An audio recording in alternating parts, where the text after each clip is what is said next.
Haha. Sekarang kita kat mana Tengok ni. Kalau nampak banner ni maknanya korang nampak apa? Korang nampak lah ni. So guys, kita ada satu lagi tapak baru di Kampung Baru Seri Gading.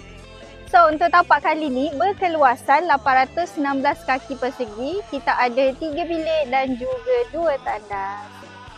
So kalau korang nak tahu, untuk harga pakej rumah ni adalah RM113,800 sahaja. So untuk tapak kali ni dah pun siap bahagian beam.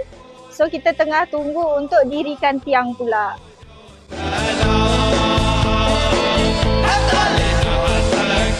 Kalau korang tengok di bahagian tapak ni, kita dah pun siap bahagian lantai.